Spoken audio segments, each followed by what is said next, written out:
Assalamualaikum warahmatullahi wabarakatuh. Perkenalkan, saya Fitri Arsidiani dengan NPM 2420103058. Pada video kali ini, saya akan memaparkan hasil analisis laporan keuangan PT NFC Indonesia Tbk atau NFCX untuk periode 2023 hingga 2024.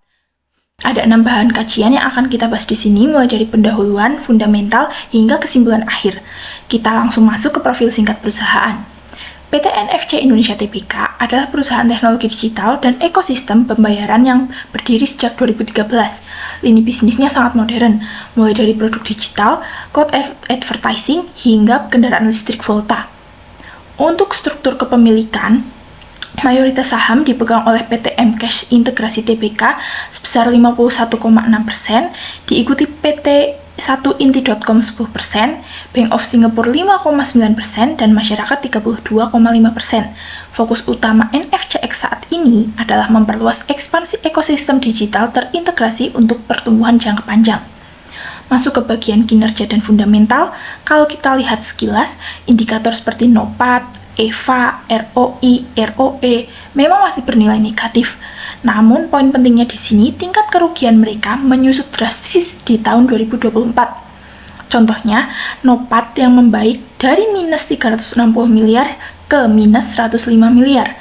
Ini sinyal bagus bahwa efisiensi operasional mereka mulai berjalan dan perusahaan sedang dalam fase recovery.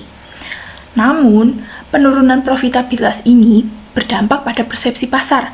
MVE mereka drop ke angka minus 35,82 miliar, sejalan dengan nilai price to book yang jatuh ke 0,95 kali. Artinya, pasar sempat berskeptis, sehingga harga saham NFCX di bursa sempat dihargai di bawah nilai buku ekuitasnya. Hal ini juga dipengaruhi oleh rasio aktivitas seperti perputaran persediaan dan piutang yang melambat di tahun 2024. Selanjutnya, untuk poin resiko, biaya modal, sekaligus struktur modal, kita akan melihat kesimpulan besarnya.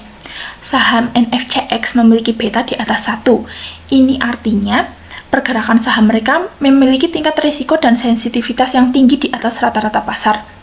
Dampaknya, cost of equity naik ke 16,44% karena investor menuntut return lebih tinggi atas risiko tersebut. Tantangannya adalah ROIC mereka memiliki nilai yang masih negatif, sehingga belum bisa melampaui biaya modal atau WACC-nya. Meskipun risikonya tinggi, poin plusnya adalah struktur modal perusahaan masih sangat aman dan sehat. Pendanaan NFCX masih didominasi oleh modal sendiri dibandingkan utang. Walaupun rasio utangnya ada kenaikan menjadi 22,84%, mereka mengatasinya dengan instrumen yang fleksibel seperti surat utang konversi demi menjaga stabilitas keuangan. Untuk kebijakan dividen, selama 2023 hingga 2024, NFCX memutuskan untuk tidak membagikan dividen.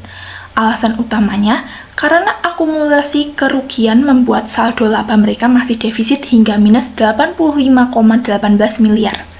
Berdasarkan signaling teori, di satu sisi ini bisa jadi sinyal negatif bagi pasar karena profitabilitas belum stabil. Namun, di sisi manajemen internal, ini adalah langkah defensif yang bijak. Perusahaan memilih menahan dana untuk menjaga likuiditas selama masa pemulihan operasional. Kesimpulannya, PT NFC Indonesia Tbk masih menghadapi tekanan profitabilitas. Namun, kinerja di tahun 2024 sudah menunjukkan tren perbaikan efisiensi yang nyata.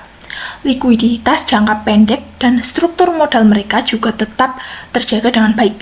Saran saya, perusahaan perlu lebih mengoptimalkan pengelolaan aset seperti mempercepat perputaran persediaan dan piutang, serta memperkuat strategi pemangkasan beban operasional agar bisa segera membalikan keadaan menjadi profit.